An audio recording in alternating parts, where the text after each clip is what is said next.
ನಮಸ್ತೆ. ಬೆಳಕು ನಕ್ಷತ್ರ ವ್ಲಾಗ್ಗೆ ಸ್ವಾಗತ. ನೀವೇನಾದ್ರು ನನ್ನ ಚಾನಲ್ಗೆ ಹೊಸಬ್ರಾಗಿದ್ದರೆ ಪ್ಲೀಸ್ ಸಬ್ಸ್ಕ್ರೈಬ್ ಮಾಡಿಕೊಂಡು ವೀಡಿಯೋಸ್ನ ನೋಡಿ. ಸಬ್ಸ್ಕ್ರೈಬ್ ಆಗಿರೋರು ಸುಧಾ ವೀಡಿಯೋಸ್ನ ನೋಡಿ. ಫ್ರೆಂಡ್ ಆ್ಯಂಡ್ ಫ್ಯಾಮಿಲಿಗೆ ಶೇರ್ ಮಾಡಿ. ನಾನು ಸ್ವಲ್ಪ ನಮ್ಮ ಭಾವನ ಮಗಳದು ಮದುವೆ ಇರೋ ಕಾರಣ ಸ್ವಲ್ಪ ಬ್ಯುಸಿ ಆಗಿಬಿಟ್ಟೆ. ಅಲ್ಲಿ ಇಲ್ಲಿ ಶಾಪಿಂಗು ಅಂತ ಸ್ವಲ್ಪ ವೀಡಿಯೋ ಹಾಕೋದು ಡಿಲೇನೇ ಆಗೋಗ್ಬಿಡ್ತು. ಹಾಗಾಗಿ ಸ್ವಲ್ಪ ಲೇಟ್ ಆಗ್ತಾ ಇದೆ. ಅಂದರೆ ನೆಕ್ಸ್ಟು ತಿಂಗಳವರೆಗೂ ಸ್ವಲ್ಪ ವೀಡಿಯೋಸ್ನ ಸ್ವಲ್ಪ ಆದಷ್ಟು ಕಡಿಮೆನೇ ಹಾಕ್ತೀನಿ ಅಂತ ಅಂದ್ಕೋಬೋದು. ನಾನು ಇವತ್ತಿನ ದಿನ ಚಿಕನ್ ಸುಕ್ಕ ಮಾಡೋದನ್ನು ಶೇರ್ ಮಾಡ್ತಾ ಇದ್ದೀನಿ. ನಾನು ಯಾವ ವಿಧಾನದಲ್ಲಿ ಮಾಡ್ತೀನಿ, ಹೇಗೆ ಮಾಡ್ತೀನಿ ಅನ್ನೋದನ್ನು ನೋಡ್ಕೊಂಡು ಬರೋಣ. ಹೇಗೆ ಮಾಡೋದು ಅಂತ ನೋಡೋಣ ಬನ್ನಿ. ಈಗ ಒಂದು ಸ್ಟವ್ ಮೇಲೆ ಕುಕ್ಕರ್ ಇಟ್ಕೊಂಡಿದ್ದೀನಿ. ಒಂದು 5 ಲೀಟರ್ ಕುಕ್ಕರ್ ಇಟ್ಕೊಂಡು ಅದಕ್ಕೆ ಒಂದು 2ರಿಂದ 3 ಸ್ಪೂನಷ್ಟು ಎಣ್ಣೆ ಹಾಕ್ಕೋಬೇಕಾಗತ್ತೆ. ಆ ಎಣ್ಣೆ ಕಾದ ನಂತರ ನಾನಿಲ್ಲಿ ಸ್ವಲ್ಪ 2ರಿಂದ 3 ಈರುಳ್ಳಿನ ಉದ್ದುದ್ದವಾಗಿ ಕಟ್ ಮಾಡಿ ಇಟ್ಕೊಂಡಿದ್ದೆ. ಆ ಈರುಳ್ಳಿನ ಹಾಕ್ಕೊಂಡು ಫ್ರೈ ಮಾಡ್ಕೋಬೇಕಾಗುತ್ತೆ. ಒಂದು 3 ಈರುಳ್ಳಿನೇ ಹಾಕ್ಕೊಳ್ಳಿ, ಟೇಸ್ಟು ತುಂಬಾ ಚೆನ್ನಾಗಿರುತ್ತೆ. ಮಾತ್ರ ಚೆನ್ನಾಗಿ ಗೋಲ್ಡನ್ ಕಲರ್ ಬರೋವರೆಗೂ ಫ್ರೈ ಮಾಡ್ಕೋಬೇಕು. ನೀಟಾಗೆಲ್ಲ ಚೆನ್ನಾಗಿ ಫ್ರೈ ಮಾಡ್ಕೊಂಡಷ್ಟು ಟೇಸ್ಟು ಚೆನ್ನಾಗಿರುತ್ತೆ. ಈರುಳ್ಳಿ ಎಷ್ಟು ಫ್ರೈ ಮಾಡ್ಕೋತೀವಿ ಅಷ್ಟು ಟೇಸ್ಟು ಚೆನ್ನಾಗಿರುತ್ತೆ ಮಾತ್ರ. ಈಗ ಬಿರಿಯಾನಿಗೆಲ್ಲ ನಾವು ಫುಲ್ಲು ಫ್ರೈ ಮಾಡಿಕೊಂಡು ಸಪ್ರೇಟ್ ಇಟ್ಕೊಂಡು ಅದ್ರ ಮೇಲ್ಗಡೆ ಉದುರಿಸ್ಕೊಂಡು, ಅಂದರೆ ದಮ್ ಬಿರಿಯಾನಿ ಮಾಡಬೇಕಾದ್ರೆ ಅದೇ ಮೆಥಡಲ್ಲಿ ಮಾಡೋದು. ಆ ರೀತಿ ಮಾಡಿಕೊಂಡು ತುಂಬಾ ಚೆನ್ನಾಗಿರುತ್ತೆ. ಈಗ ಆಲ್ಮೋಸ್ಟ್ ಎಲ್ಲ ಗೋಲ್ಡನ್ ಕಲರ್ ಬಂದಿದೆ ಈರುಳ್ಳಿ. ಆ ಗೋಲ್ಡನ್ ಕಲರ್ ಬಂದಾದಮೇಲೆ ನಾನಿಲ್ಲಿ ಒಂದು 3/4 kg ಚಿಕನ್ ತೊಗೊಂಡಿದ್ದೀನಿ. ಆ ಚಿಕನ್ ಹಾಕ್ಕೊಂಡು ನೀಟಾಗಿ ಹುರ್ಕೋಬೇಕಾಗುತ್ತೆ. ಚಿಕನ್ ಎಣ್ಣೆನಲ್ಲೇ ನೀಟಾಗೆಲ್ಲ ಫ್ರೈ ಮಾಡ್ಕೋಬೇಕು. ಎಣ್ಣೆಯಲ್ಲಿ ಎಷ್ಟು ಚೆನ್ನಾಗಿ ಹುರ್ಕೋತೀವೋ ಅಷ್ಟು ಚಿಕನ್ನು ತುಂಬಾ ಚೆನ್ನಾಗಿರುತ್ತೆ. ಇಲ್ಲಾಂದರೆ ಹಸಿ ಹಸಿ ಥರ ಒಂಥರ ಟೇಸ್ಟು ಅಷ್ಟು ಚೆನ್ನಾಗಿರೋದಿಲ್ಲ. ಮತ್ತು ಉರಿಬೇಕಾದ್ರೆ ಸ್ವಲ್ಪ ಅರಿಶಿನ ಹಾಕ್ಕೋತಾ ಇದ್ದೀನಿ. ಅರಿಶಿನ ಹಾಕ್ಕೊಂಡು ಸುಧಾ ಹುರ್ಕೋಬೇಕಾಗುತ್ತೆ. ಮತ್ತು ಉಪ್ಪು ಆ್ಯಡ್ ಮಾಡ್ಕೊತೀನಿ. ಯಾಕಂದರೆ ಆಮೇಲೆ ಏನಾದರೂ ನಾವು ಗ್ರೇವಿ ಥರ ಮಾಡಾದ್ಮೇಲೆ ಉಪ್ಪು ಹಾಕ್ಕೊಂಡ್ರೆ ಅಷ್ಟು ಚಿಕನ್ನು ಉಪ್ಪು ಹಿಡ್ದಿರೋದಿಲ್ಲ. ಹಾಗಾಗಿ ಈ ಉರಿಯೋ ಟೈಮಲ್ಲೇ ಉಪ್ಪು ಹಾಕ್ಕೊಂಡ್ರೆ ಆದಷ್ಟು ಆ ಚಿಕನ್ನೆಲ್ಲ ಚೆನ್ನಾಗಿ ಉಪ್ಪೆಲ್ಲ ಹಿಡ್ದಿರುತ್ತೆ. ಟೇಸ್ಟೂ ತುಂಬಾ ಚೆನ್ನಾಗಿರುತ್ತೆ. ಮತ್ತು ಆ ಚಗರೆ ಟೈಪ್ ಇರೋದೆಲ್ಲ ಚೆನ್ನಾಗಿ ಸಾಫ್ಟಾಗಿ ಬೇಯುತ್ತೆ. ಈಗ ಎಲ್ಲ ಚಿಕನ್ ಉರಿತಾ ಇನ್ನೊಂದು ಸೈಡು ನಾನು ಒಂದು ಬಾಣಲಿ ಇಟ್ಕೊಂಡಿದ್ದೀನಿ. ಆ ಬಾಣಲಿಗೆ ಮಸಾಲೆ ಐಟಮ್ ಏನೇನು ಬೇಕು ಅಂತ ನಾನಿಲ್ಲ ಹಾಕ್ಕೋತಾ ಇದ್ದೀನಿ. 1 ಸ್ಪೂನ್ ಎಣ್ಣೆ ಹಾಕ್ಕೊಂಡು ಆ ಎಣ್ಣೆ ಕಾದ ನಂತರ ಒಂದು 2 ಸ್ಪೂನಷ್ಟು ಧನಿಯಾ, ಜೀರಿಗೆ, ನಂತರ ಮೆಣಸು ಇಷ್ಟನ್ನು ಹಾಕ್ಕೋಬೇಕಾಗುತ್ತೆ. ನಂತರ ಒಂದು 2ರಿಂದ 3 ಚಕ್ಕೆ, 1 ಇಂಚಾದರೆ ಸಾಕಾಗುತ್ತೆ. ಮತ್ತು ಬ್ಯಾಡಗಿ ಮೆಣಸಿನ್ಕಾಯಿ ಯೂಸ್ ಮಾಡ್ತಾಯಿದ್ದೀನಿ. ಯಾಕಂದರೆ ಕಲರ್ ಬರಲಿ ಅನ್ನೋ ಕಾರಣಕ್ಕೆ ಬರೀ ಬ್ಯಾಡಗಿ ಮೆಣಸಿನ್ಕಾಯಿನ ಒಂದು 10ರಿಂದ 12 ಬ್ಯಾಡಗಿ ಮೆಣಸಿನ್ಕಾಯಿ ತೊಗೊಂಡು ಅದನ್ನು ಚೆನ್ನಾಗಿ ಹುರ್ಕೋತಾ ಇದ್ದೀನಿ. ನೀಟಾಗಿ ಮಸಾಲೆ ಸೀಬಾರ್ದು ಮಾತ್ರ.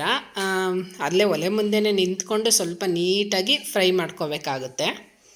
ಆ ನಂತರ ಈಗ ನಾನು ಬೆಳ್ಳುಳ್ಳಿ ಆ್ಯಡ್ ಮಾಡ್ಕೊತೀನಿ. 1-2 ಬೆಳ್ಳುಳ್ಳಿ ಆದರೆ ಸಾಕಾಗುತ್ತೆ. ನಂತರ ಶುಂಠಿ ಆದಮೇಲೆ ಒಂದು ಸ್ವಲ್ಪ ನಿಂಬೆಹಣ್ಣು ಗಾತ್ರದಷ್ಟು ಹುಣಸೆಹಣ್ಣು ಹಾಕ್ಕೋತಾ ಇದ್ದೀನಿ. ಈಗ ಸ್ಟವ್ವೆಲ್ಲ ಆಫ್ ಆಗಿದೆ. ಈಗ ಇದೆಲ್ಲ ಆರಿದ ಮೇಲೆ ನಾನು ಪೇಸ್ಟ್ ಮಾಡಿ ಇಟ್ಕೊಂಡಿದ್ದೀನಿ. ಈ ರೀತಿ ಪೇಸ್ಟ್ ಆಗಿದೆ. ಆನಂತರ ಇನ್ನೊಂದು ಸೈಡು ಅದು ನೀರೆಲ್ಲ ಚೆನ್ನಾಗಿ ಸುಂಡಿದೆ. ಆ ಸುಂಡಿರೋ ನೀರೆಲ್ಲ ಚೆನ್ನಾಗಿ ಚಿಕನ್ ಸುಂಡಿರೋದಕ್ಕೆ ನಾನು 1 ಕಪ್ಪಷ್ಟು ಕಾಯಿ ತುರಿ ಹಾಕ್ಕೋತಾ ಇದ್ದೀನಿ. ನೀವು ಜಾಸ್ತಿ ಕಾಯಿ ತುರಿ ಹಾಕ್ಕೊಂಡ್ರೂ ಪರವಾಗಿಲ್ಲ, ಚೆನ್ನಾಗಿರುತ್ತೆ. ಯಾಕಂದರೆ ಮೇಯ್ನಾಗಿ ಚಿಕನ್ ಸುಕ್ಕಾಗೆ ಕಾಯಿ ಬೇಕೇ ಬೇಕು. ಆನಂತರ ಎಲ್ಲ ಕಾಯಿ ಎಲ್ಲ ಹಾಕಿದ್ಮೇಲೆ ಚೆನ್ನಾಗಿ ಫ್ರೈ ಮಾಡ್ಕೋಬೇಕಾಗುತ್ತೆ. ಆ ಕಾಯಿನೂ ಸುಧಾ ಘಮ ಸ್ಮೆಲ್ ಬರಬೇಕು, ಅಲ್ಲಿವರೆಗೂ ಫ್ರೈ ಮಾಡ್ಕೋಬೇಕು. ಆನಂತರ ಈಗ ರುಬ್ಕೊಂಡಿರೋ ಪೇಸ್ಟು ಮಸಾಲೆನ ಹಾಕ್ಕೊಂಡು ಚೆನ್ನಾಗಿ ಹುರ್ಕೋಬೇಕಾಗುತ್ತೆ. ಎಲ್ಲ ನೀಟಾಗಿ ಹುರ್ಕೊಂಡು ನೋಡಿ. ಬರೀ ಬ್ಯಾಡಗಿ ಮೆಣಸಿನ್ಕಾಯಿ ಹಾಕಿರೋದಕ್ಕೆ ಒಂಥರ ಫುಡ್ ಕಲರ್ ಹಾಕಿರೋ ಕಲರ್ ಥರ ಬರುತ್ತೆ ನಿಮಗೆ, ರೆಡ್ಡಾಗಿ.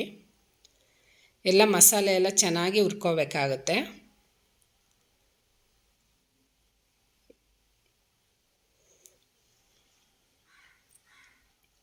ಆ ನಂತರ ಸ್ವಲ್ಪ ಲೈಟಾಗಿ ಸ್ವಲ್ಪನೇ ನೀರು ಹಾಕ್ಕೋಬೇಕಾಗುತ್ತೆ. ಯಾಕಂದರೆ ಜಾಸ್ತಿ ಹಾಕ್ಕೊಳ್ಳೋ ಅವಶ್ಯಕತೆ ಇಲ್ಲ. ಯಾಕಂದರೆ ಚಿಕನ್ ಸುಕ್ಕ ಅಂದರೆ ಸ್ವಲ್ಪ ತೀರಾ ಗ್ರೇವಿನೂ ಇಲ್ಲ, ತೀರಾ ಗಟ್ಟಿನೂ ಇಲ್ಲ. ಆದಷ್ಟು ಸ್ವಲ್ಪ ಗಟ್ಟಿಯಾಗಿದ್ರೇ ಚೆನ್ನಾಗಿರುತ್ತೆ ಒಟ್ಟಿನಲ್ಲಿ. ತೀರಾ ಗಟ್ಟಿ ಅಲ್ಲ, ಯಾಕಂದರೆ ಈಗ ಚಿಕನ್ನೆಲ್ಲ ಬೇಯಬೇಕಲ್ಲ, ಹಾಗಾಗಿ ಸ್ವಲ್ಪ ನೀರು ಹಾಕ್ಕೊಂಡು ಆನಂತರ ಸ್ವಲ್ಪ ಉಪ್ಪು ಹಾಕ್ಕೊಂಡು ಈಗ ಕುದಿಯೋದಕ್ಕೆ ಬಿಡಬೇಕು. ಈಗೆಲ್ಲ ಕುದ್ದಿದ್ದಾದಮೇಲೆ ಲಾಸ್ಟ್ ಮೂಮೆಂಟಲ್ಲಿ ಒಂದು ಟೊಮೊಟೊನ ಕಟ್ ಮಾಡಿ ಹಾಕೋತಾ ಇದ್ದೀನಿ. ಅದು ಎಲ್ಲ ಸ್ವಲ್ಪ ಸಾಫ್ಟ್ ಆಗೋವರೆಗೂ ಬೇಯೋದಕ್ಕೆ ಬಿಡಬೇಕು. ಒಂದು 5 ನಿಮಿಷಗಳ ಕಾಲ ಸಣ್ಣ ಉರಿ ಮಾಡಿಬಿಟ್ಟು ಮುಚ್ಚಿ ಇಟ್ಕೊಂಡು ಆನಂತರ ನೋಡಿದ್ರೆ ಎಲ್ಲ ಮೇಲ್ಗಡೆ ಎಣ್ಣೆ ಎಲ್ಲ ತಿಳಿ ಬಂದಿದೆ ಅಂತ ಅಂದರೆ ಅದು ಆಲ್ಮೋಸ್ಟ್ ಬೆಂದಿದೆ ಅಂತ ಅರ್ಥ ಚಿಕನ್ನು. ಈಗ ಲಾಸ್ಟ್ ಮೂಮೆಂಟಲ್ಲಿ ಕೊತ್ತಂಬರಿ ಸೊಪ್ಪು ಹಾಕ್ಕೋಬೇಕು. ಕೊತ್ತಂಬರಿ ಸೊಪ್ಪು ಹಾಕ್ಕೊಂಡು ಒಂದು ಸಲ ಎಲ್ಲ ಮಿಕ್ಸ್ ಮಾಡಿಕೊಂಡ್ರೆ ಚಿಕನ್ ಸುಕ್ಕ ರೆಡಿ ಆಗುತ್ತೆ. ಇದಂತೂ ತುಂಬಾ ಚೆನ್ನಾಗಿರುತ್ತೆ. ಈ ಮಂಗಳೂರು ಸೈಡು ಜಾಸ್ತಿ ಮಾಡ್ತಾರೆ ಅಂತ ಅನಿಸುತ್ತೆ ಇದನ್ನು, ಚಿಕನ್ ಸುಕ್ಕನ. ನೋಡಿ ಈ ರೀತಿ ಚೆನ್ನಾಗಿ ಎಂಥ ಒಳ್ಳೆ ಕಲರ್ ಬಂದಿದೆ ಮಾತ್ರ ಬ್ಯಾಡಗಿ ಮೆಣಸಿನ್ಕಾಯಿ ಯೂಸ್ ಮಾಡಿರೋದಕ್ಕೆ. ಈಗ ಇದನ್ನು ನಾನು ಚಪಾತಿ ಜೊತೆ ಇವತ್ತಿನ ದಿನ ಸರ್ವ್ ಮಾಡ್ಕೊತಾ ಇದ್ದೀನಿ. ನೀವು ರೈಸ್ ಜೊತೆನೂ ತಿನ್ಬೋದು, ತುಂಬಾ ಚೆನ್ನಾಗಿರುತ್ತೆ. ನೀವೇನಾದರೂ ನನ್ನ ಚಾನಲ್ಗೆ ಹೊಸಬ್ರಾಗಿದ್ದರೆ ಪ್ಲೀಸ್ ಸಬ್ಸ್ಕ್ರೈಬ್ ಮಾಡಿಕೊಂಡು ವೀಡಿಯೋಸ್ನ ನೋಡಿ, ಫ್ರೆಂಡ್ ಆ್ಯಂಡ್ ಫ್ಯಾಮಿಲಿಗೂ ಶೇರ್ ಮಾಡಿ. ಮತ್ತು ನೀವೂ ಮನೆಯಲ್ಲಿ ಟ್ರೈ ಮಾಡಿಬಿಟ್ಟು ಹೇಗಿತ್ತು ಅಂತ ಕಮೆಂಟ್ ಬಾಕ್ಸಲ್ಲಿ ತಿಳಿಸಿ, ಅಥವಾ ಬೇರೆ ವಿಧಾನದಲ್ಲಿ ಮಾಡ್ಬೋದಾ ಅದನ್ನು ಸುಧಾ ತಿಳಿಸಿ. ಈ ಮಂಗಳೂರು ಸೈಡವರೆಲ್ಲ ಈ ರೆಸಿಪಿ ಮಾಡೋರು ಸುಧಾ ತಿಳಿಸಿ, ಅಥವಾ ಬೇರೆ ಥರ ಮಾಡ್ಬೋದಾ ಏನು ಅಂತ. ಮತ್ತು ನಿಮ್ಮ ಸಪೋರ್ಟ್ ಯಾವಾಗಲೂ ಹೀಗೆ ಇರಲಿ. ಸ್ವಲ್ಪ ವೀಡಿಯೋಸು ಈ ತಿಂಗಳೆಲ್ಲ ಸ್ವಲ್ಪ ಲೇಟಾಗಿ ಬರುತ್ತೆ. ಸ್ವಲ್ಪ ನಾನು ಬ್ಯುಸಿ ಇರೋ ಕಾರಣ, ನಾನು ಈಗ ಸ್ಟಾರ್ಟಿಂಗ್ ವೀಡಿಯೋ ಮಾಡ್ತಾ ಇರೋ ಕಾರಣ ಸ್ವಲ್ಪ ಮ್ಯಾನೇಜ್ ಮಾಡೋದಕ್ಕೆ ಆಗ್ತಾಯಿಲ್ಲ. ಫಂಕ್ಷನ್ಗೆ ಅಲ್ಲಿ ಇಲ್ಲಿ ಅಂತ ಓಡಾಡೋದು ಜಾಸ್ತಿ ಆಗಿದೆ. ಮತ್ತು ನಿಮ್ಮ ಸಪೋರ್ಟ್ ಯಾವಾಗಲೂ ಹೀಗೆ ಇರಲಿ. Thank you.